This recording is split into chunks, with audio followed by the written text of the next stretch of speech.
Page number है हमारे पास 113 और BCQ number 501। Patient after tonsillectomy develop bleeding, how you will proceed initially. तो आपने इनिशियली कैसे प्रोसीड करना है? पल्स रेट अपने देखनी है पेशेंट की। Life span of the corpus luteum increase by, कैसे इंक्रीज होगा? बाय द एंडोजिनस एचसीजी की वजह से। In spina bifida occulta spinal level defect is, spinal level पूछा हुआ है कि किस जगह पे डिफेक्ट आएगा, तो कौन सी जगह पे होता है? L5S1 वाली जगह पे। Sickle cell anaemia pathogenesis, sickle cell anaemia में क्या होगा? पोलीमराइजेशन एंड आरबीसी का डैमेज होगा।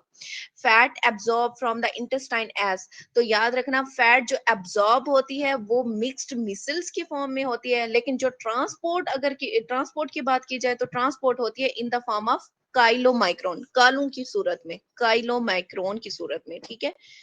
काली सूरत में इसने ट्रांसपोर्ट होना है और मिक्स्ड मिकल की सूरत में क्या होना है? एब्जॉर्ब होना है। नेक्स्ट है इंसुलिन डिपेंडेंट ग्लूट इज, तो जो ग्लूट है ना हमारे पास, कुछ होते हैं इंसुलिन डिपेंडेंट होते हैं, कुछ होते हैं इंसुलिन इंडिपेंडेंट होते हैं। जो इंसुलिन डिपेंडेंट होते हैं वो कौन सा है हमारे पास? ग्लूट 4 है।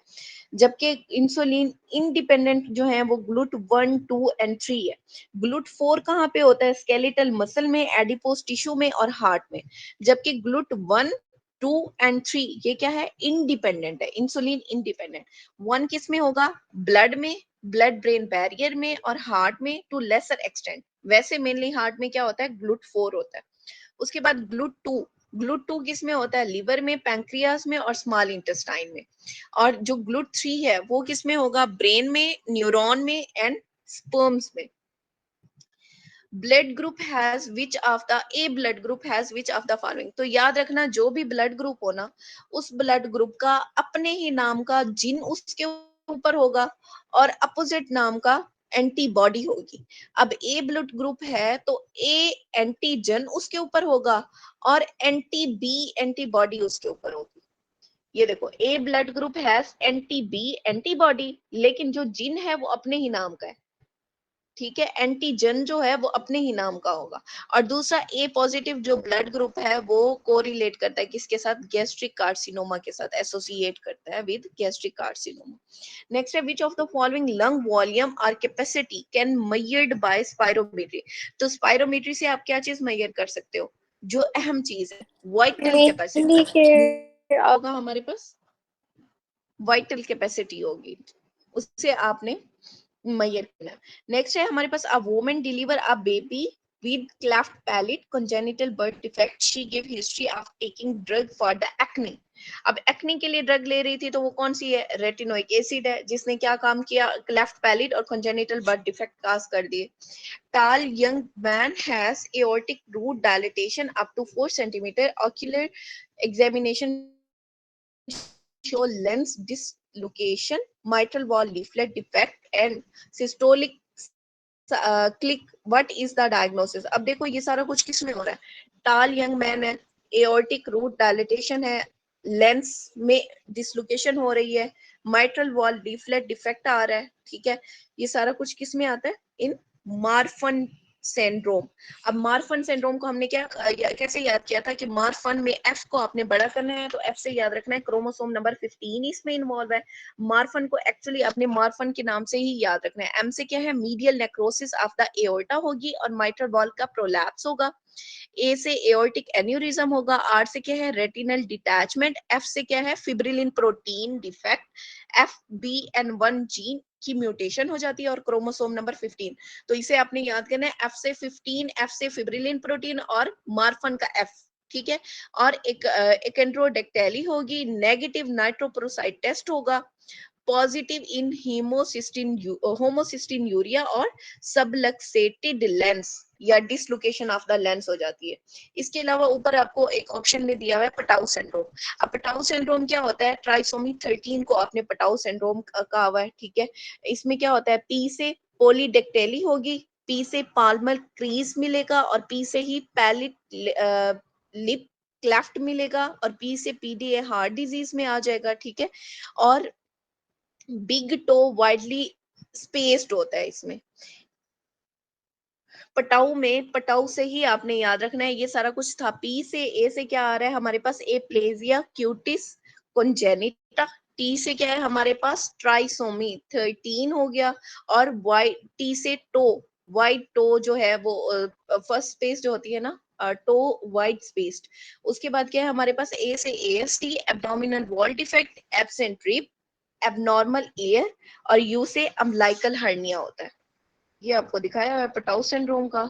देखो पॉलीडेक्टेली हो रही है, रॉकर बॉटम फीट मिल रहे हैं आपको, रीनल प्रॉब्लम मिल रही है, हार्ट डिफेक्ट है, क्लेफ्ट पैलेट है, मेलफॉर्म्ड एयर है, ट्राइसोमी 13, ठीक है।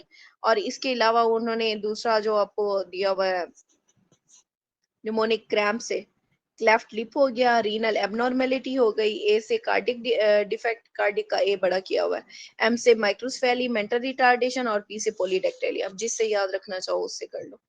अच्छा नेक्स्ट है हमारे पास एडवर्ड। एडवर्ड सिंड्रोम क्या है, ट्राइसोमी 18 है। इसमें रॉक माइंड है आपके पास निमोनिक। आर से क्या है, रॉकर बॉटम फीट मिलेगा, ओ से ओवरलैपिंग फिंगर, ओ से ऑक्सीपिटल प्रोमिनेंट, सी से कार्डिक डिफेक्ट, के से किडनी का डिफेक्ट जिसमें हॉर्सशू शेप किडनी आती है, एम से माइक्रोसेफेली आएगा, और I N D intellectual disability. Next है what is seen in the A band when muscle is relax. तो जब मसल रिलैक्स होता है ना, ए बैंड के अंदर आपको थिक और थिन दोनों फिलामेंट मिलते हैं। Thick filament with few thin filament. ये देखो ये आपको दिखाया हुआ है, इसमें थिन फिलामेंट भी आपको शो कराया हुआ है, ये है थिन फिलामेंट रेड वाला, ठीक है। और ये अंदर वाला जो है, ये वाला, ये क्या है हमारे पास, थिक फिलामेंट है। अच्छा नेक्स्ट है हमारे पास regarding male urogenital system, structure arrange behind the bladder from lateral to medial. अब याद रखना लेटरल से मीडियल है, तो उसका नमूने क्या है हमारे पास, यूएसए, ureter, seminal vesicle, और ampulla of vast difference, which is required to initiate the muscle contraction. muscle contraction के लिए क्या चीज जरूरी है, calcium release from the sarcoplasmic reticulum. Next है part of the lung carcinoma, separated contains small branches, tubule without cartilage or ring is characterized of which cell. अब देखो इसमें कोई कार्टिलेज नहीं है, कोई रिंग नहीं है, तो ये किस सेल का करेक्टरिस्टिक है, एल्वियोलर डस्ट सेल में, डस्ट सेल मैक्रोफेजेस, ठीक है। डस्ट सेल्स यहाँ पे लिखा हुआ है खाली। इन क्रिसमस डिजीज, तो क्रिसमस डिजीज में क्या होता है, क्रिसमस डिजीज में हीमोफीलिया सेकेंड बी लाइन को क्रिसमस डिजीज कह रहे हैं। X link recessive genetic disorder है जिसमें फैक्टर 9 इन्वॉल्व है। अब स्पॉन्टेनियस नोज ब्लीड हो सकता है, हिमार्थोसिस होगा, रेड कोला कलर यूरिन हो सकता है, और मेल मेनली इन्वॉल्व होते हैं क्योंकि ये एक्स लिंक्ड है। और कॉफी ग्राउंड वोमिटस हो सकती है, टार लाइक स्टूल्स हो सकती हैं, और विद इजी ब्रोजेबिलिटी। अब इन्होंने क्या पूछा है कि क्रिसमस डिजीज में हो क्या रहा है, तो ब्लीडिंग इंक्रीज हो रही है, ठीक है। हेमोफीलिया बी और क्रिसमस डिजीज इनहेरिटेड इतना रिसेसिव क्यूट बच्चा डिसऑर्डर लग रहा है दैट देखने इन्वॉल्व में। डेफिशिएंसी ऑफ, क्या बच्चा हुआ, इतना क्यूट लग रहा है, मुझे पिक्चर में बच्चा इतना क्यूट लग रहा है। हाँ। अच्छा नेक्स्ट है हमारे पास पोस्टीरियर हाइपोथैलेमस विल्कास। तो पोस्टीरियर हाइपोथैलेमस को हमने क्या याद किया था कि हॉट पॉट से, ठीक है, हॉट पॉट से। तो इसने क्या करना है, हॉट पॉट गर्मी प्रोड्यूस करनी है, ठीक है। गर्मी कैसे प्रोड्यूस होगी, जब शिवरिंग होगी। नेक्स्ट है patient had injury in the upper arm beneath the axillary area near the floor, what will injured। तो यहाँ पे क्या पड़ा है हमारे पास, इंटरकोस्टोब्रेकियल आर्टरी पड़ी है, वो इंजर्ड हो जाएगी। Uterine artery crossing the structure to enter in the uterus. तो किस स्ट्रक्चर को क्रॉस करता है, यूरेटर को। ये देखो ये आपको ग्रीन वाला यूरेटर दिखाया हुआ है, ठीक है। और ये वाटर वाली जो स्ट्रक्चर सेवरेज। है, ये यूट्राइन आर्टरी, ठीक है, ये उसके ऊपर से पास करेगी, इसी वजह से मेनली यूरेटर आपका डैमेज हो जाता है। नेक्स्ट है in diabetes mellitus post prandial period there is. तो पोस्ट प्रेंडियल पीरियड में क्या होगा, increase glucose and insulin. What happen to sperm reaching in the epididymis. तो स्पर्म जो है ना वो डायरेक्शनल मूवमेंट, एक डायरेक्शन है, डायरेक्शनल मूवमेंट से जा रहे होते हैं, ठीक है। नेक्स्ट है हमारे पास diphtheria confirmed by hematologist as early by morphology in new stain। अब डिप्थेरिया के एंड में क्या आ रहा है, ए आ रहा है, तो ए से कौन सा स्टेन बन रहा है, Albert stain. Albert stain. Diphtheria के एंड में ए है, ए से एल्बर्ट स्टेन। नेक्स्ट है inferior phrenic is the branch of, inferior phrenic किसकी ब्रांच है? एब्डोमिनल एओर्टा की। एक्चुअली जो एब्डोमिनल एओर्टा की ब्रांचेस है उसे आपने याद रखना है can't, soup, really, good, in, cup. ठीक है, केंट से क्या है? सी से सीलिक ट्रंक, सूप के एस से है सुपीरियर मिजेंटेरिक आर्टरी, आर से रीनल आर्टरी, गुड के जी से क्या है? गोनेडल आर्टरी, आई से इंफीरियर मिजेंटेरिक आर्टरी और सी से फिर क्या बनेगा? Common iliac artery. ये आपको एब्डोमिनल एओर्टा और उसकी ब्रांचेस शो कराई हुई है। T12 के लेवल से स्टार्ट हो रहा है, L4 के लेवल पे आके इसने डिवीजन करनी है, राइट और लेफ्ट कॉमन आइलिक आर्टरी बनानी है। ठीक है, दरमियान में ये क्या है? हमारे पास मीडियन सैक्रल चल रही है। ये देखो, ये सीलिक दिखाया हुआ है आपको, ये SMA है at the level of L1 और IMA L3 के लेवल पे, और जो गोनेडल हैं वो कहाँ पे? L2 के लेवल पे निकल रही हैं, actually between L1 and L2।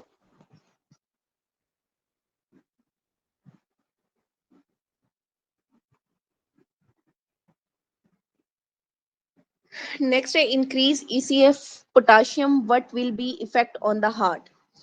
अब यहाँ पे ना दो चीजें आपने याद रखनी है, सिस्टोलिक कार्डिक अरेस्ट और डायस्टोलिक कार्डिक अरेस्ट।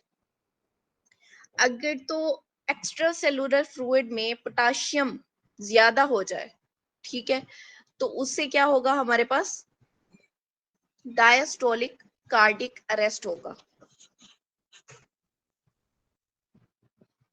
ये हो गया पोटाशियम और ये है हमारे पास डायस्टोलिक कार्डिक इफेक्ट। ठीक है, अच्छा, increase extracellular fluid potassium means more in blood hyperkalaemia, hypercalcaemia and hypokalaemia. इन्होंने क्या काज करना है? सिस्टोलिक कार्डिक अरेस्ट करना है। हाइपरकैल्सीमिया और हाइपोकलीमिया, इन्होंने क्या करना है? सिस्टोलिक कार्डिक अरेस्ट काज करना है। लेकिन अगर हाइपोकैल्सीमिया है और साथ में हाइपरकलीमिया, तो इन्होंने क्या करना है? डायस्टोलिक कार्डिक अरेस्ट करना है। अब यहाँ पे ना आपने दोनों को उल्टा याद करना है, तो एक चीज को रट्टाफाई कर लो, डायस्टोलिक को रट्टाफाई कर लो, तो इसका अपोजिट अगर आए तो आपने सिस्टोलिक लगा लेना है। कैल्शियम कम और पोटाशियम ज्यादा, इसे याद रखो, इन्होंने क्या करना है? डायस्टोलिक कार्डिक अरेस्ट या हार्ट फेलियर करना है। नेक्स्ट है diagnostic test for rule out the MI। MI को रूल आउट करने के लिए आपने क्या कराना है? ट्रॉप आई कराना है। वैसे हमने क्या कहा था कि विद इन 6 आवर हमने क्या करानी होती है? Gold standard with in 6 our is, ma'am mainly तो और जो है वो आपने बताया था कि इनिशियली टेस्ट जो है वो ECG कराना होता है, और हाँ विद इन वैसे ये है सिक्स कि आवर्स 1 to आपने 2 कराना आवर्स में होता है। मायोग्लोबिन है, 3 to 4 आवर्स जो है वो था इसमें सीखे, और आगे उसके बाद आपने बताया था कि IM स्पेसिफिक एंड तुम सेंसिटिव, वो वाला ट्रोप आई और ट्रोप टी का। ठीक है, IM स्पेसिफिक और तुम सेंसिटिव, तो ट्रॉप आई आपने कराना है, वो क्या है हमारे पास? मैं क्या हूँ? स्पेसिफिक, IM स्पेसिफिक, तुम सेंसिटिव। ठीक है, और री इन्फेक्शन के लिए क्या कराना है? CKMB। Very good. Next, a patient has thyroid gland mass. There is a swelling. What is the remnant of the thyroid cecum called? तो उसे हम क्या कहते हैं? थायरोग्लोसल डक्ट कहते हैं। नेक्स्ट है शिजोफ्रीनिया का पेशेंट है, having galactorrhoea and hyperprolactinoma, due to which of these? तो हाइपरप्रोलेक्टिनोमा अब हो गया उसे शिजोफ्रीनिया का पेशेंट, तो जाहिर सी बात है शिजोफ्रीनिया की ड्रग ले रहा है, कौन सी? फिनोथायाजीन। नेक्स्ट है इफेक्ट ऑफ एंजियोटेंसिन 3 इस, तो उसने क्या करना है? एल्डोस्टेरोन का रिलीज कराना है। Supportive cell of the pars nervosa are, तो स्पोरेटिव सेल कौन से? हमारे पास पिट्यूसाइट्स हैं। Mother has child of 10 year diagnosed with the meningitis and now she asks an other two child 4 and 6 year are at risk of the meningitis, tell her the route of spread of the infection। तो route of spread क्या होगा meningitis का? respiratory droplets है। increase mean arterial pressure and right arterial pressure with decreased resistance to venous return is seen in which of the following। तो ये सारा कुछ आपको किस में मिलता है? जब मीन आर्टीरियल प्रेशर इंक्रीज हो जाए, तो ये मिलता है एक्सरसाइज में। 40-year-old man came in emergency with complaint of body weakness, oliguria. He gave history of taking some drugs for weight gain from general quack. अब यहाँ से आगे वैसे पढ़ने की जरूरत नहीं है। क्वैक की जो मेडिसिन होती है उन्होंने क्या करना होता है, स्टोन प्रोड्यूस करना होता है, नेफ्रोकैल्सिनोसिस। आगे उन्होंने वैसे बता दिया हुआ है आपको, यूरिया क्रेट लेवल भी और रेस्ड है, एएलटी भी रेस्ड है, और यूरिन में calcium, urine calcium is raised. अच्छा, नेक्स्ट है हमारे पास patient present with heart rate 102, BP 90-60, tachypnea. On standing, her heart rate increased to 110. What is the mechanism behind this? तो इस सारी चीजें में मैकेनिज्म कौन सा चल रहा है? डिक्रीज हो रहा है वीनस रिटर्न। जब बंदा खड़ा होता है फ्रॉम सिटिंग पोजीशन तो वीनस रिटर्न डिक्रीज करती है, जिसकी वजह से क्या होगा, कंपनसेटरी थिंग्स इंक्रीज हो increased जाएंगे, heart rate and इंक्रीज हो cardiac जाएगा output. हार्ट रेट, हाँ जी, और कार्डिक आउटपुट भी इंक्रीज हो जाएगा। तो बेसिक मैकेनिज्म कंपनसेटरी चेंज क्या है, डिक्रीज वीनस रिटर्न। लेकिन अगर मैकेनिज्म फॉर कंपनसेशन की बात करें तो वो कौन सा है हमारे पास? Mechanism decreased venous return, वो increased cardiac output और heart rate है. हाँ जी, कंपनसेटरी चेंज आएगा हमारे पास, increase heart rate and cardiac output. Next है probability of difference in two mean check by which test. तो दो चीजों के दरमियान चेक करने के लिए, अब एक अच्छा बच्चा है, ठीक है, या यूं समझ लें कि एक बहुत अच्छा खाना है, एक थोड़ा नॉर्मल खाना है, तो मैं कौन सा लूंगी, जो बहुत अच्छा खाना, जो मुझे बहुत अच्छा मिलेगा, या फिर कोई पैकेज चल रहा है जो बहुत अच्छा चल रहा है, जो बहुत सस्ता भी मिल रहा है, तो मैं देखूंगी कि इसकी सिग्निफिकेंस क्या है। एक तो कम पैसों में मिल रहा है, दूसरा उसमें मुझे एमबीज ज्यादा मिल रहे हैं, तो वो फिर मेरे लिए ज्यादा सिग्निफिकेंट हुआ, ठीक है। तो probability of difference between two means आपने कैसे चेक करना है, कि देखना है उसकी सिग्निफिकेंस क्या है। नेगेटिव, अच्छा, उसके बाद है Arshad had eaten chole from a street. अब उसे क्या हुआ है, nausea, vomiting and jaundice. What is likely cause? तो उसे क्या है, हेपेटाइटिस ए, क्योंकि वो रेडी या छोले बाहर से जो खाते हैं उससे क्या डेवलप होगा, hepatitis A. Negative charge of basement membrane is due to, तो इसे हमने कैसे याद किया हुआ है, HPL निमोनिक से। एच से क्या है, हेपरिन सल्फेट। अब देखो ऑप्शन में हेपरिन सल्फेट नहीं है, इसी वजह से हमने, अच्छा उसके बाद आता है पी यहाँ पे प्रोटियोग्लाइकिन, वो भी नहीं दिया हुआ, एल दिया हुआ है, एल से लेमिनिन, इसीलिए हमने लेमिनिन को चूज किया। अगर होता हेपरिन सल्फेट उसे चूज करते, is greater than proteoglycan, is greater than laminin. What is the landmark of the Okay, sectoral अरूज वो एक हाइएटस? MCQ एक और what is the landmark of the sectoral hiatus triangle base? तो landmark क्या है, लाइन, स्टमक जो line है कनेक्टिंग पूरे द, में स्मूथ मसल्स ही है ना, मतलब फंडस हाँ, के अलावा भी सारा ही. स्टमक के अंदर जो है ना वो स्मूथ मसल है, क्योंकि वो उसकी जो स्टेडी स्टेट ऑफ कंट्रैक्शन होती है ना उसे कंट्रोल करते हैं। ठीक है, ये ठीक है. वाली लाइन, यहाँ पे क्या है हमारे पास, posterior superior iliac spine.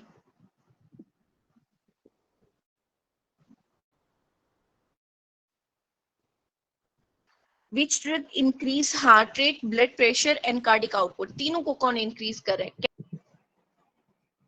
Anaesthesia इन एस्थमा, जो कि हीमोडायनेमिकली स्टेबल अनस्टेबल पेशेंट में देते हैं, वो कौन सा होता है, ketamine.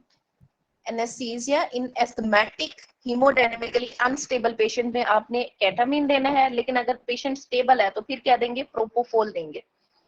Potent anaesthetic with potent analgesic कौन सा होता है, केटामिन। डॉक्टर रुचि, आप MCQs के पॉइंट्स पढ़ रही हैं या बता रही हैं? बता रही हूँ। अच्छा, मैं MCQ ढूंढ रही हूँ, मुझे मिल नहीं रहा था. केटामिन के बाकी पॉइंट्स की बात कर रही थी कि केटामिन ने क्या करना है। केटामिन को आप यूज करते हो जो एस्थमा में हीमोडायनेमिकली अनस्टेबल पेशेंट होते हैं ना, उनमें एज अ एनेस्थेटिक यूज करते हो केटामिन को। लेकिन अगर एस्थमा का पेशेंट है और हीमोडायनेमिकली स्टेबल है तो फिर आपने क्या देना है, प्रोपोफोल देना है, ठीक है। केटामिन ने क्या करना है, केटामिन ने पोटेंट एनेस्थेटिक और पोटेंट एनाल्जेसिक के तौर पे काम करना है। दोनों पोटेंसी है इसकी, पोटेंट एनेस्थेटिक भी है विद पोटेंट एनाल्जेसिक। इसके अलावा आता है कि इंट्रिंसिक एक्टिविटी ऑफ ब्रोंकोडाइलेशन, तो वो कौन कराता है, वो भी केटामिन कराता है। किस में कराता है, खास तौर पे एस्थमा के पेशेंट में। और जो अभी हमने अपना सिनेरियो पढ़ा कि एनेस्थेटिक ड्रग जिसने कार्डिक स्टिमुलेशन करनी है, हार्ट रेट और बीपी दोनों को इंक्रीज कराना है, तो वो कौन सा है हमारे पास, केटामिन है।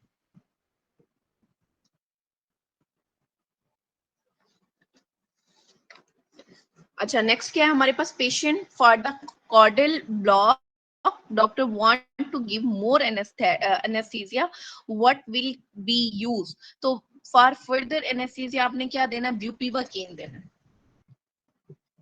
अब अदर सिनेरियोज जो है ब्यूपीवाकेन के वो भी डिस्कस कर लेते हैं। ब्यूपीवाकेन क्या है, लॉन्गेस्ट एक्टिंग लोकल एनेस्थीसिया कौन सा है, ब्यूपीवाकेन, ठीक है। उसके अलावा दो और आते हैं, रुपीवाकेन, ब्यूपीवाकेन एंड टेट्राकेन, ये तीनों हैं लॉन्गेस्ट एक्टिंग लोकल एनेस्थीसिया। इसमें लोकल एक कोई एनेस्थेटिक, टॉक्सिसिटी का भी आता है ना, ब्यूपीवाकेन और रुपीवाकेन का, शायद कुछ के वो सी है ना टॉक्सिसिटी से रिलेटेड। लोकल एनेस्थेटिक जिसकी टॉक्सिसिटी सबसे ज्यादा है वो कौन है, ब्यूपीवाकेन। ब्यूपीवाकेन को समझो बाप है। अगर आपका हुआ एक्सीडेंट, रिब इंजरी हो गई या फिर एनेस्थीसिया जरूरत है फॉर द ब्रेस्ट, तो फिर आपने बाप से वो लेना है, कंसेंट लेनी है कि भाई अब आपके बच्चे के साथ ये हो गया है, तो अब बताओ हमने ऑपरेट करना है कि नहीं। तो बाप को याद रखो कि एनेस्थेटिक फॉर ब्रेस्ट और चेस्ट और रिब इंजरी में ब्यूपीवाकेन। ये वो बियर्स ब्लॉक में आ ब्यूपीवाकेन जाएगा, जी, बियर्स ब्लॉक में आ जाएगा ये। नहीं बेड्स ब्लॉक में नहीं, ये जो है आपका ब्रेस्ट और रिब्स की सर्जरी के दौरान जो आपने यूज करना है। उसके बाद है हमारे पास ब्यूपीवाकेन और रुपीवाकेन, इन दोनों में से अगर प्रेफर करना हो तो आपने रुपीवाकेन को। अब रुपीवाकेन की प्रेफरेंस आपने कैसे याद रखनी है कि रूपा है एक बंदे की बीवी और एक है उसका बाप ब्यूपीवाकेन, ठीक है। तो उसे बाप की बातों से उसे उसके सर में दर्द शुरू हो जाता है, ठीक है। तो वो कहता भाई मेरी बीवी मेरे साथ हो, मेरा बाप मेरे साथ ना हो। तो लेस सीएनएस टॉक्सिक कौन हुआ, उसकी बीवी रुपीवाकेन, जो कि उसने प्रेफरेंस दी हुई है ओवर ब्यूपीवाकेन। अब अगर टॉक्सिसिटी ऑफ ब्यूपीवाकेन की बात करें तो वो आपने कैसे याद रखनी है कि बाप जब डांटता है तो सारे सबसे पहले मुंह में आपको टिंगलिंग सेंसेशन होगी, इसे आपने याद रखना है पेरी ओरल पेरिस्थीजिया से। उसके बाद आपके कानों में घंटियां बजना शुरू हो जाएंगी, फिर आपका बीपी लो होना शुरू हो जाएगा और बाद में आप दिल पकड़ के बैठ जाओगे कि मेरा बाप मुझसे नाराज हो गया। अर्ली साइन में perioral paraesthesia is greater than tinnitus. उसके बाद हाइपोटेंशन, फिर क्या होगा हमारे पास एरिथमियाज होंगे।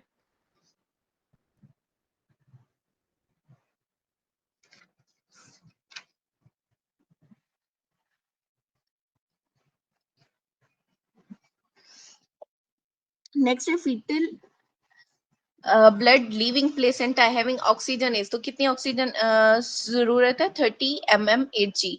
Glomerular basement membrane act as a strict barrier due to what kind of lamina, तो कौन से लैमिना की वजह से स्ट्रिक्ट बैरियर के तौर पे काम करेगा, लैमिना रेरा एक्सटर्ना, ये दिया हुआ है लैमिना रेरा एक्सटर्ना। एक्चुअली तीन तरह का होता है ग्लोमेरुलर बेसमेंट मेम्ब्रेन में, जो लैमिना है, बाहर वाला क्या है लैमिना रेरा एक्सटर्ना, मिडल वाला है डेंसा और अंदर वाला कौन सा है लैमिना रेरा इंटरना। इंटरना के साथ ये आगे ब्लड वेसल्स चल रही है, कैपिलरी ल्यूमन है जिसमें एंडोथेलियल सेल और उसकी फेनेस्ट्रेशंस दिखाई नहीं है आपको।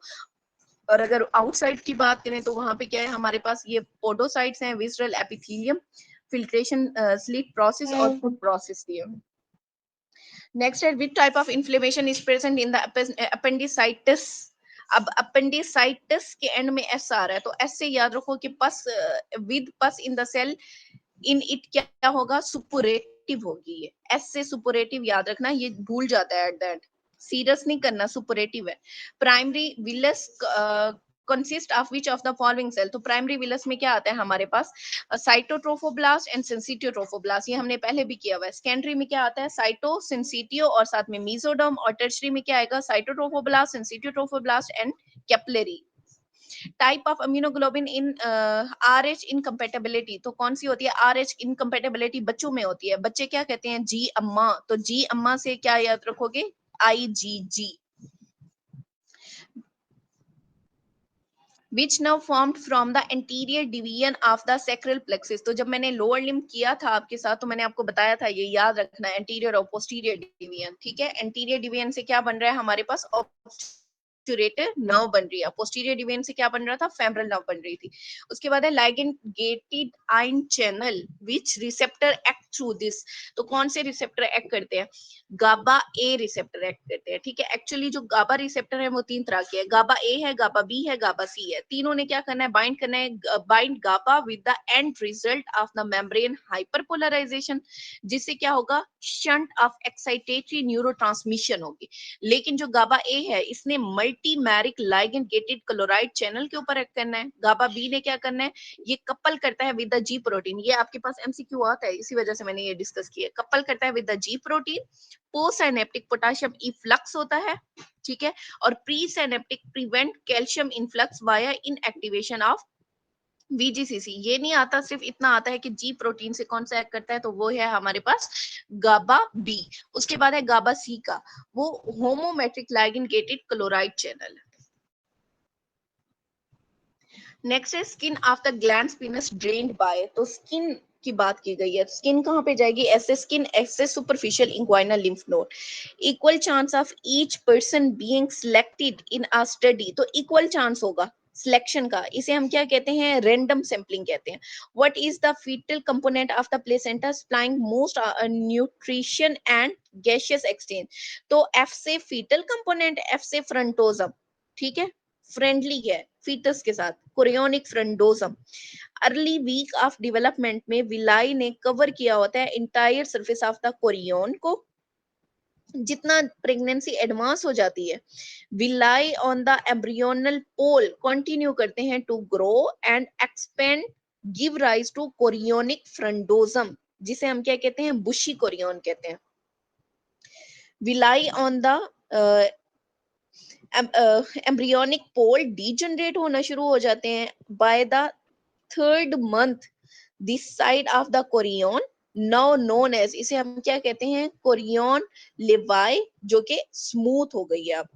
नेक्स्ट है हमारे पास atherosclerotic plaque, which of the following 3 found, तो अथ्रोस्क्लेरोटिक प्लाग में ना एक्चुअली सेल होते हैं, एक्स्ट्रासेलुलर मैट्रिक्स होता है और लिपिड होते हैं। सेल में क्या आता है, स्मूथ मसल आते हैं, मैक्रोफेजेस होंगे और टी सेल होंगे। एक्स्ट्रासेलुलर मैट्रिक्स में कोलेजन और इलास्टिक फाइबर आते हैं, और लिपिड में क्या आता है हमारे पास, एक्स्ट्रासेलुलर और इंट्रासेलुलर लिपिड आते हैं।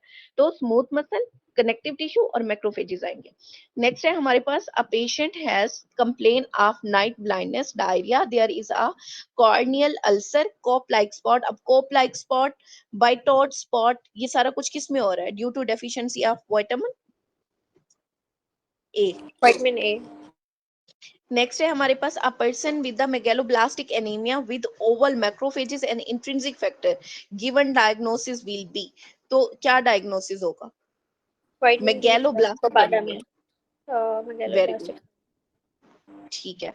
अच्छा, नेक्स्ट है हमारे पास, a person loses 2 litre of the sweat while working and drink 2 litre pure water. अब देखो स्वेट में उसके जाहिर सी बात है मिनरल्स वगैरह भी गए हैं, अब उसने 2 litre of pure water P लिया, व्हाट चेंज विल अकर, तो इसे आपने याद रखना है, आइस वाला पानी उसने पिया है, आइस वाला, ठीक है, आईसीई।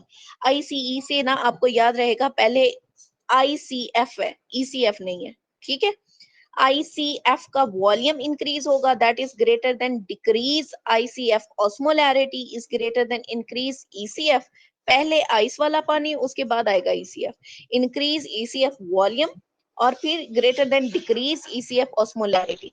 तो ice volume is greater than ice, osmolarity is greater than ECF volume और फिर is greater than decrease ECF osmolarity। इस तरह तरतीब से याद रखोगे तो याद रहेगा, ये बार बार रिपीट हुआ हुआ है। नेक्स्ट है हमारे पास, female having UTI gynaecologist advice urine culture, urine examination show pus cell organism is gram positive. अब सिर्फ आपने यही याद रखना है कि ग्राम पॉजिटिव ऑर्गेनिज्म है, कैटालेज पॉजिटिव है और कोगुलेज नेगेटिव है, ठीक है। तो ग्राम पॉजिटिव और कैटालेज भी पॉजिटिव, तो ये क्या है हमारे पास, स्टैफ है, स्टैफ, लेकिन कोगुलेज नेगेटिव है, तो क्या होगा हमारे पास, सेप्रोफिटिकस, ठीक है। नेक्स्ट है हमारे पास, which of the following disorder has repeated sequence of the trinucleotide, तो वो किस में होता है, फ्रेजाइल एक्स सिंड्रोम के अंदर होता है। हंटिंगटन के अंदर क्या होता है, CAG ऑटोसोमल डोमिनेंट है ये, ठीक है। मायोटोनिक डिस्ट्रॉफी में CTG और ये भी ऑटोसोमल डोमिनेंट है। फ्रेजाइल एक्स में CGG का सीक्वेंस है और ये एक्स डोमिनेंट है। और फ्रेडरिच एटेक्सिया के अंदर GAA सीक्वेंस डिस्टर्ब होता है और ये ऑटोसोमल रिसेसिव है। एक्चुअली जो फ्रेजाइल एक्स सिंड्रोम होता है उसमें क्या होता है, loss of function of FMR gene होता है, CGG म्यूटेशन होती है, female can show premature ovarian failure, ठीक है। CGG repeats less than 55 normal, और 55 to 200 में क्या होता है हमारे पास प्री मेचुरेशन, जिसमें फ्रेजाइल एक्स ट्रेमर एटेक्सिया होता है। और अगर 200 to 400 होगा तो उसमें क्या होगा, म्यूटेशन होना शुरू हो जाती है, जिसे आप क्या कहते हैं, फ्रेजाइल एक्स सिंड्रोम कहते हैं। अब इसके जो क्लिनिकल फीचर है उसमें क्या आता है, लॉन्ग फेस होगा, लॉन्ग एयर होंगे, लार्ज मैंडिबल होगा, IQ का लेवल जो है वो 20 to 60 होगा, क्योंकि बच्चा जो है वो मेंटली रिटार्डेड होता है। और करेक्टरिस्टिक फीचर में क्या आएगा, मैक्रो ऑर्चिडिज्म आएगा। डायग्नोसिस आपने कैसे कराना है, उसका PCR कराना है। अगर PCR फेल हो जाए तो फिर आपने साउथर्न ब्लॉटिंग करानी है। नेक्स्ट है most urgent immediate test for the finding bacteria type. तो बैक्टीरिया टाइप फाइंड करने के लिए आपने क्या कराना है, स्टेनिंग करा लेनी है। Organ line by the stratified squamous epithelium with increase vascularity and elasticity. तो इलास्टिसिटी और वेस्कुलरिटी किस में इंक्रीज था, वेजाइना के अंदर, ठीक है। नीचे उन्होंने मजीद भी बताया हुआ कि tubular gland in the lamina propria. Vaginal epithelium is stratified squamous epithelium, what will be seen microscopy और histology that differentiate it from the other structure। तो क्या मिलेगा माइक्रोस्कोपी या हिस्टोलॉजी के ऊपर, आपको हाईली इलास्टिक फाइबर मिलेंगे of lamina propria. Formation of upper part of the vagina, upper part of the vagina कौन बनाता है, lower fusion of the Mullerian duct, जबकि lower part of the vagina कौन बनाएगा, urogenital sinus. Very good. How many different codon can stop the lengthening. तो कम से कम 3 codon different होने चाहिए जो लेंथनिंग को स्टॉप कर सके। Pleural fluid with the inflammatory cell, eosinophil mesh of the shed of the amorphous coagulum, type of inflammation is. तो कौन सी टाइप की इन्फ्लेमेशन है, ये देखो इसमें मेश भी है, eosinophil भी है, amorphous coagulum भी है। तो ये क्या है, फाइब्रिनस इन्फ्लेमेशन है। which factor present in the serum while other produce a and consume। तो कौन सा है जो कि सीरम में मौजूद है, एस से सीरम, एस से 7, factor 7। Aspirin mechanism of action in the pregnant lady. तो प्रेग्नेंट लेडी में इसने क्या करना है, कॉक्स इनहिबिटर के तौर पे एक्ट करना है। वैसे एस्प्रिन के सारे पॉइंट्स मैंने आपको कराए हुए। Which one has highest molecular weight. तो टाइटन जो है वो बहुत ज्यादा टाइट है कपड़ों में भी, ठीक है। और क्यों टाइट है उसे कपड़े, क्योंकि उसका जो वेट है वो बहुत ज्यादा हैवी है, वो वेट उसका गेन हुआ है, हाई मॉलिक्यूलर वेट है। Patient have difficulty in writing and reading, language comprehension, area damages. अब देखो difficulty in writing and reading language है, मतलब क्या है उसका, कि वो समझ ही नहीं पा रहा, ठीक है। तो ये क्या है हमारे पास, वर्निकी एफेजिया। जो वर्निकी एफेजिया है उसमें क्या होता है, सेंसरी एफेजिया या फिर नॉन सेंस, समझ ही नहीं आ रही उसे, non sense speech. Area number 22 involve है। और जो वर्निकी एरिया, इसमें यूं याद रखो कि पुराने जमाने में जो लोग वो बड़ वडेरे वाले सिस्टम जो होता था और वो फैसले करते थे, तो वो बड़े नॉनसेंस से फैसले करते थे और अपने सर पे पगड़ी रखते थे। तो सुपीरियर पगड़ी कहाँ पे रखी जाती है, सुपीरियरली टेम्पोरल एरिया में, ठीक है। तो सुपीरियर टेम्पोरल गायरस इसमें इन्वॉल्व होगा। Wernicke aphasia, patient has difficulty in comprehending spoken word and unable to read।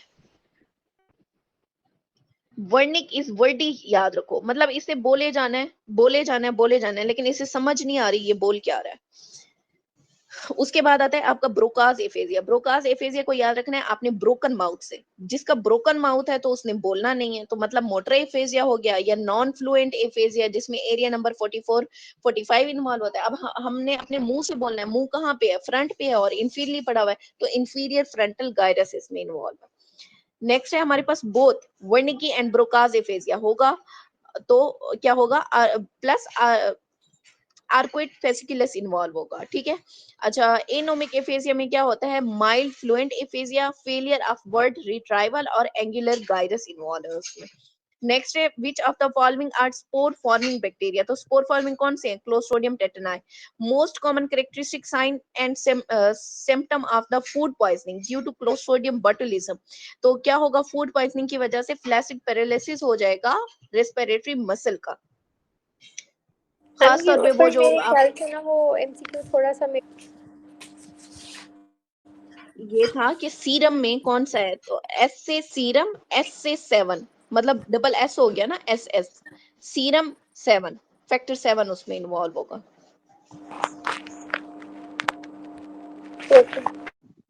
अच्छा, नेक्स्ट है हमारे पास most common sign and symptom of the food poisoning due to clostridium botulism. तो botulism खास तौर पे ये जो हनी वगैरह देते हैं ना बच्चों को, ठीक है, तो वो किसकी वजह से हो रहा होता है, flaccid paralysis of respiratory muscle, उसमें इसी क्लोस्ट्रिडियम बोटुलिज्म की वजह से। Action of norepinephrine on the heart, तो हार्ट के ऊपर नॉरएपिनेफ्रिन ने क्या करना है, इंक्रीज करना है AV कंडक्शन को। An old man patient goes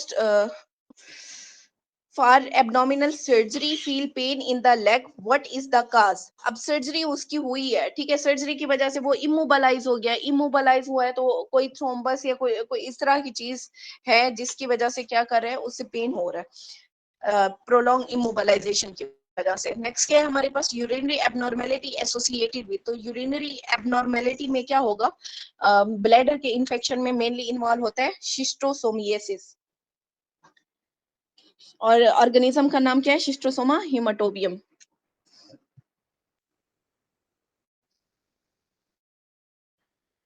next है हमारे पास प्लेग्रा। इस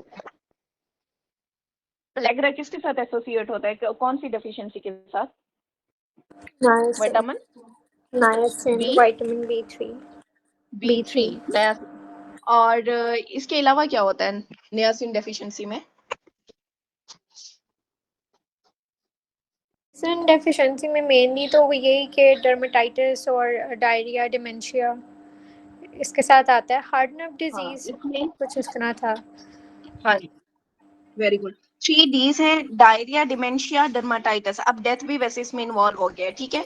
और हार्ट नर्व डिजीज में, हार्ट नर्व डिजीज क्यों होती है, due to deficiency of tryptophan, जो कि लीड करती है डेफिशिएंसी ऑफ नियासिन को, जिसकी वजह से ये हार्ट नर्व डिजीज होती है। और इसके अलावा इसमें ही वो वाला सीक्वेंस आपने बताया था ना जिसमें ट्रिप्टोफैन जो है सेरोटोनिन बनाता है, वो आगे मेलेनिन कुछ इस तरह करके आपने क्लिक पाया था। हाँ जी, यहाँ पे लेकिन फिलहाल जो है ना, ट्रिप्टोफान की डेफिशिएंसी ने लीड करना है नियासिन की डेफिशिएंसी को, जिससे क्या होगा, हार्ट नर्व डिजीज होगी। और विटामिन B3 को ही आपने यूज करना है for the treatment of dyslipidaemias. अच्छा, नेक्स्ट क्या है हमारे पास, during pregnancy the lumen of the uterine cavity is obliterated by fusion of, तो किसकी फियन होगी, इसे आपने याद रखना है कैप नमोनिक से, CAP, CA से कैप्सुलरिस और P से पेराटालिस, ठीक है, उसके ऊपर ढक्कन आ गया, कैप आ गई है जिसने बंद कर दिया। अच्छा, डेसिडुआ का मतलब क्या है, the endometrium after implantation, The decidua is differentiate into 3 part, मतलब एंडोमेट्रियम आफ्टर इम्प्लांटेशन उसे क्या कहते हैं, डेसिडुआ कहते हैं। डेसिडुआ को डिफरेंशिएट किया हुआ है 3 पार्ट में, एक होता है बेजेलिस, एक होता है कैप्सुलरिस और एक होता है पेराटालिस, ठीक है। अब जो बेजेलिस है, डेसिडुआ बेजेलिस, ये पड़ी है बेसल पार्ट पे, ठीक है, part of the decidua between the blastocyst and the musculature of the uterus, वो क्या है हमारे पास, डेसिडुआ बेजेलिस है। डेसिडुआ कैप्सुलरिस, कैप्सुलरिस क्या है, is the part of decidua between the blastocyst and the uterine cavity. उसके बाद है हमारे पास पेराटालिस, ये वाला, ये क्या है, is uninvolved uterine mucosa, rest of the decidua lining the cavity of the uterus, uterus की केविटी को बाकी जो इन्वॉल्व कर रहा है वो क्या है हमारे पास, पेराटालिस है। कैप की तरह इनने कवर किया हुआ है। RBC formation in the 20 week occur in, अब 20 वीक में कहां से होगी, इन लीवर। अब इसके लिए हमने निमोनिक कौन सा किया हुआ है, यंग लीवर सिंथेसाइज ब्लड, वो योग सैक से था 3 to 8 वीक्स में। और लिवर वाला जो था, ये नंबर्स हमेशा भूल जाते हैं, लेकिन मेरे ख्याल से एडल्ट लाइफ तक था लिवर में, और स्प्लीन वाले में 10 to 28 वीक्स था।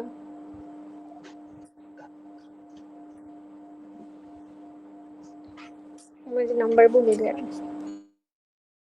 योग सैक में है 3 to 8 वीक, लिवर में है 6 वीक से बर्थ तक, स्प्लीन में है 10 to 28 वीक, बोन मैरो में है 18 वीक टू एडल्ट। बस पूरा हो गया आपका यंग लिवर सिंथेसाइज ब्लड। और जो एम्ब्रियोनिक पीरियड होता है वो कौन सा होता है? 3 to 8 वीक। वो 3 to सेंसिटिव 8 होता है ये weeks। टेराटोजेंस के लिए। जो फीटल पीरियड है वो कौन सा होता है? 8 वीक टू ऑनवर्ड जो है वो फीटल पीरियड है। उसके बाद आता है आपका गेस्टेशनल एज, वो कौन सी होती है? फ्रॉम वो 14 days आफ्टर जो है last LMP। From first day of last LMP। 14 days after था या फर्स्ट डे था? First day. जो एम्ब्रियोनिक एज है ना वो है फ्रॉम 14 डेज। ठीक है ठीक है ठीक है।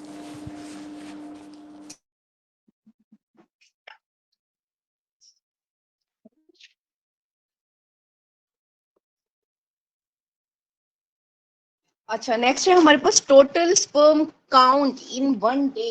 तो 1 डे में टोटल स्पर्म दोनों टेस्टिस से जो प्रोड्यूस होते हैं कितना है? 120 ml है, मिलियन है, 120 मिलियन। और टोटल स्पर्म पर इजैकुलेट कितना आते हैं हमारे पास? 400 मिलियन पर इजैकुलेट और 120 मिलियन पर ml। Total number of mature sperm कितने होते हैं? 100 मिलियन और इजैकुलेट आर 20 मिलियन पर ml। For person to be fertile sperm count should be कितना होना चाहिए? एटलीस्ट 20 मिलियन पर ml। इन सबको आपको रेटाफाई करना पड़ेगा। 5 month pregnant lady thyrotoxicosis what should be prescribe? तो आपने देखना है फर्स्ट ट्राइमेस्टर है, सेकंड है या थर्ड है। ठीक है, फर्स्ट ट्राइमेस्टर में आपने क्या देना है? पीटीयू पहले। पीटीयू पहले होता है ना, पी से पहले, पी से पीटीयू। तो पहले ट्राइमेस्टर या फर्स्ट ट्राइमेस्टर में क्या देंगे? पीटीयू देंगे। सेकंड और थर्ड में क्या देंगे? मेथिमाजोल देंगे। लेकिन अगर थायराइड स्ट्रोम की बात करें तो फिर क्या देंगे? फिर भी आपने पीटीयू देना। रिसेंट थ्रोम्बस कंसिस्टेंट, तो रिसेंट वाला जो थ्रोम्बस है उसके अंदर क्या होगा? फाइब्रिन होगा। Climbing at the high altitude experience hypothermia on returning to base camp adopt to cold weather by heat generation due to which of the following? तो हीट जनरेशन मैंने आपको थोड़ी देर पहले बताया कि किसकी वजह से होती है? हॉट पॉट में जब हम रोटी रखते हैं कि ताकि वहां पे हीट जनरेट रहे। ठीक है, तो पोस्टीरियर हाइपोथैलेमस कैसे करेगा? शिवरिंग के जरिए हीट जनरेट करेगा। जबकि स्वेटिंग के जरिए कोल्डनेस कौन प्रोड्यूस करता है? एंटीरियर हाइपोथैलेमस करता है। एंटीरियर हाइपोथैलेमस एक्टिवेट कैसे होगा? हॉट टेम्परेचर की वजह से। अब एसी है वो हम कब चलाते हैं? गर्मियों में चलाते हैं ना, तो हॉट टेम्परेचर हो गया एंड एक्टिवेट करता है ये पैरासिम्पैथेटिक सिस्टम को और will increase cooling. Overall temperature regulation की बात करें तो pre optic nucleus is greater then anterior hypothalamus. Female with the right upper quadrant pen, mild jaundice, yellow sclera, cause of ictus, diagnosis of the primary biliary cirrhosis made confirmed by, तो आपने कैसे confirm करना है? By AMA। Next है patient came with skin rash, urticaria, history of diphtheria vaccine. तो diphtheria मैंने आपको क्या कहा था? थेरिया 3 से याद रखना है। तो डिप्थेरिया में क्या होगा? टाइप 3। नेक्स्ट है pregnant lady with the labour pain for 2 hours and develop dyspnoea died within 15 minute of the labour, most likely causes. तो देखो लेबर पेन है और विद इन 15 मिनट उसकी डेथ भी हो गई है, तो ये क्या है? एमनियोटिक फ्लूइड एम्बोलिज्म है। अगर एयर एम्बोलिज्म होता तो उसमें हिस्ट्री ऑफ पासिंग सीवीपी और फिर एसओबी की हिस्ट्री होगी। Pregnant lady plus long bone fracture और died on the way to the towards hospital within 24 hour, तो फिर क्या होगा? Amniotic fluid embolism. लेकिन यही ड्यूरेशन अगर बढ़ जाए लॉन्ग बोन फ्रैक्चर के साथ, जैसे 3 से 5 दिन के बाद उस बंदी की डेथ हुई है, तो फिर क्या होगा? फैट एम्बोलिज्म होगा। और अगर सडन डेथ हुई है, सडन एसओबी हुआ है, तो फिर क्या है? पल्मोनरी एम्बोलिज्म है। वेंट्रिकल मैक्सिमली फील्ड एट, तो ये मैंने कई बार बताया कि फील्ड की बात करें तो एट्रियल सिस्टोल, अगर फीलिंग की बात करें तो क्या होगा? रैपिड फीलिंग होगी। Benzodiazepine, barbiturate and other anticonvulsant work by acting on which neurotransmitter, तो ये सारे किसके ऊपर एक्ट करते हैं? गाबा के ऊपर। Seminal vesicle secrete when increasing, तो सेक्रीट्स क्या सेक्रीट्स कब करेंगे? जब इंक्रीज हो जाएगा intracellular calcium. About vitamin D true is, तो विटामिन डी में याद रखना एक नंबर हमेशा किडनी होगी। 25 हाइड्रोक्सिलेशन लिवर के ऊपर, एक नंबर किडनी, 1 अल्फा हाइड्रोक्सिलेशन इन किडनी। बेरो रिसेप्टर मोस्ट सेंसिटिव टू, तो बेरो रिसेप्टर सबसे ज्यादा सेंसिटिव किस में है? कि आर्टीरियल प्रेशर अगर डिक्रीज हो जाता है। pregnant women increase abdominal girth, size and uterus changing likely due to, तो ये किसकी वजह से सारी चेंजिंग्स होती हैं? स्ट्रक्चर फिजियोलॉजिकल चेंजिंग्स है, कोई पैथोलॉजी नहीं है इसमें, फिजियोलॉजिकल मैम ये चेंजिंग्स है। सेमिनल वेसिकल वाला पॉइंट मुझे समझ नहीं आया, इंट्रासेल्युलर कैल्शियम वाला। सेमिनल वेसिकल्स ने अपनी सेक्रीशंस कब देनी है? जब इंट्रासेलुलर कैल्शियम इंक्रीज होगा तब ही सेमिनल वेसिकल से सेक्रीशंस निकलेंगी, ऐसे नहीं निकलेंगी। इंक्रीज कैल्शियम, कैल्शियम का लेवल मेल में फीमेल की निस्बत थोड़ा सा ज्यादा होता है, इसी वजह से मेल की बोन भी थोड़ी हैवी होती है, ठीक है, क्योंकि ये कैल्शियम जो है ना ये हेल्पफुल है सेमिनल वेसिकल में सेक्रीशंस के लिए, ये वो पॉइंट है। नेक्स्ट है both allele express this is called, तो अगर दोनों अलील ने खुद को एक्सप्रेस किया इसे हमने क्या कहा? Codominance. Transitional epithelium characteristic, transitional epithelium में क्या होगा? एपिकल डोम शेप होंगे, ठीक है, और जैसे तुर्की में सारे वो ट्रांजिशंस है ना डिफरेंट डिफरेंट, तो उसमें क्या होता है? डोम्स बने हुए हैं, ठीक है, और लेकिन ये बात याद रखनी है कि ट्रांजिशनल एपिथेलियम में सारा जो लाई हो रहा होता है वो बेसमेंट मेम्ब्रेन के ऊपर होता है, मतलब सारे जो ट्रांजिशंस है ना वो लाई करते हैं ऑन द बेसमेंट मेम्ब्रेन, ये हमने पहले एमसीक्यू डिस्कस किया हुआ।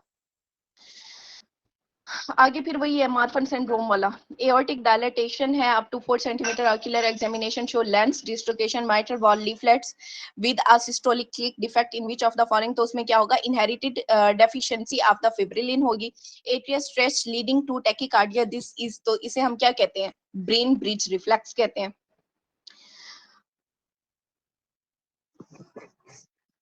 जो स्ट्रेच रिसेप्टर्स होते हैं वो इंक्रीज्ड वॉल्यूम को डिटेक्ट करते हैं, तो उसकी वजह से हार्ट रेट इंक्रीज कर देते हैं उसकी कंपनसेशन में, सीवीपी को मेंटेन। नेक्स्ट है anticoagulant in utero, in vitro and in body, तो हमारी बॉडी के अंदर नेचुरली एंटीकोगुलेंट कौन सा मौजूद है? हेपरिन मौजूद है, और यही हेपरिन हम देते हैं प्रेगनेंसी में, क्योंकि heparin keeps the baby happy, ठीक है। उसके बाद है fracture of the head of the femur lead to avascular necrosis of the head artery involve. Avascular necrosis में जो आर्टरी इन्वॉल्व होती है वो होती है मीडियल सर्कमफ्लेक्स आर्टरी। वेस्कुलर के लिए क्या है? हमारे पास मीडियल सर्कमफ्लेक्स आर्टरी है, लेकिन अगर हेड ऑफ द फीमर की बात करें तो इसे हमने याद किया था आर्म नमोनिक से। ए से है एडल्ट, आर से क्या है? Retinacular artery is greater than medial circumflex artery. लेकिन अगर ए वेस्कुलर नेक्रोसिस की बात करें तो सिर्फ आपने मीडियल सर्कमफ्लेक्स आर्टरी को चूज करना है। नक ऑफ द फीमर की बात करें तो उसमें क्या है हमारे पास? Medial and lateral circumflex artery है। नेक्स्ट है हमारे पास 4-year old boy was attended in clinic, was observed to have short neck, low hairline on posterior aspect of the neck, was known to be suffering from heart condition। तो अब ये वही है fuse cervical vertebra इसमें मिल रहे हैं, तो जहाँ पे फ्यूज हो जाए ना कोई चीज पकड़ के हमने फ्यूज कर दी तो वहां पे क्लिप लगा के आपने फ्यूज करनी है, तो उससे याद रखो क्या? Klippel Feil syndrome. नेक्स्ट है anterior to left suprarenal gland is, तो लेफ्ट सुप्रारीनल ग्लैंड में लेफ्ट साइड पे क्या पड़ा है हमारे पास? पैंक्रियास, लेसर सैक और स्टमक। अगर पोस्टीरियर की बात करें तो पोस्टीरियरली राइट में भी लेफ्ट में भी डायफ्राम पड़े हुए हैं, लेकिन राइट सुप्रारीनल ग्लैंड की बात करें तो एंटीरियरली क्या पड़ा है हमारे पास? राइट लोब ऑफ लीवर और इंफीरियर वेना केवा। ये राइट साइड शो कराई हुई है, ये लेफ्ट साइड। अब राइट साइड पे क्या है हमारे पास? Right lobe of liver, inferior vena cava, posteriorly क्या पड़ा हुआ है? राइट क्रस ऑफ डायफ्राम पड़ा हुआ है। अगर पोस्टीरियर रिलेशन लेफ्ट साइड की बात करें तो एंटीरियरली क्या पड़ा है हमारे पास? लेसर सैक पड़ा हुआ है ये वाला, और ये स्टमक पड़ा हुआ है, ठीक है, और पीछे की तरफ क्या है हमारे पास? Left crus of the diaphragm पड़ा हुआ है। अब इसकी डेवलपमेंट, मेडुला कहाँ से बनेगा? न्यूरल एक्टोडर्म से बनेगा। कॉर्टेक्स कहाँ से बनेगा? मीजोडर्म से बनेगा।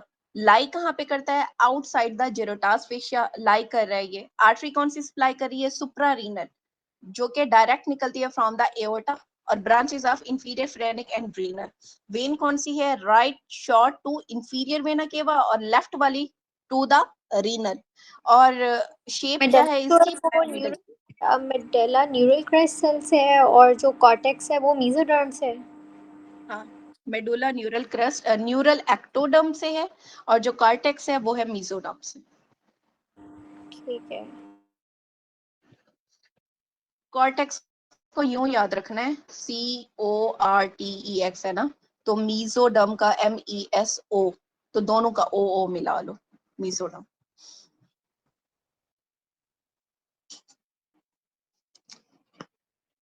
After complete endocrine gonadal development, ovulation start regularly. तो ovulation कब regularly start होती है? At the time of menarche. A female with a recurrent abortion and isolated prolonged APTT is most likely associated. अब देखो recurrent abortion हो रहे हैं तो किस में होते हैं? वो lupus anticoagulant उसमें मिलता है आपको, एंटीफॉस्फोलिपिड सिंड्रोम एप्ला के अंदर, ठीक है। तो एसोसिएट किसके साथ है? ल्यूपस एंटीकोगुलेंट के साथ। नेक्स्ट है aponeurosis fibre of the internal oblique form which structure. तो इंटरनल ओब्लिक वाले जो हैं वो क्या बनाएंगे? कौन सी स्ट्रक्चर? Conjoint tendon.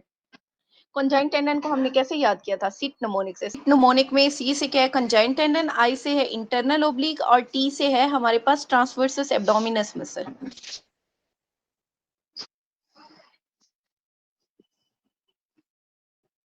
अच्छा, नेक्स्ट है हमारे पास hemisection of the spinal cord, what change could be seen in the patient। तो पेशेंट में क्या चेंजिंग्स मिलेंगी? Contralateral loss of pain and temperature होगा below the level of ear। Which of the following structure lie parallel and deep to the carotid sheath? तो carotid sheath के, ये हमारे पास carotid sheath, इसके parallel और deep क्या पड़ा हुआ है हमारे पास? sympathetic trunk पड़ी हुई है। Next study that claim to decrease the effect of environment on genetic। environment का genetics के ऊपर decrease effect क्या करेगा? क्या बता रहा है ये? descriptive study। a lady drawn in the and was taken resuscitate later she developed ARDS like mechanism is। तो क्या हुआ है उसके अंदर? इंटरस्टिशियल, क्योंकि वो अब बच गई है, ठीक है, तो उसमें क्या हुआ? Interstitial oedema. आगे हमारे पास superficial pudendal nerve passes through. तो कहाँ से पास करती है? Through saphenous opening. अब सेफनस ओपनिंग कहाँ पे होती है? एंटीरियर थाई पे, फेशियल लेटा में एक ओपनिंग होती है, जिसे ओवल ओपनिंग, जिसे आप क्या कहते हैं? सेफनस ओपनिंग, ठीक है। स्ट्रक्चर कौन कौन सी पास करेंगी यहाँ से? ग्रेट सेफनस वेन करेगी, superficial epigastric and superficial external pudendal artery pass करेगी, और साथ में लिम्फ वेसल पास कर रहे होते हैं।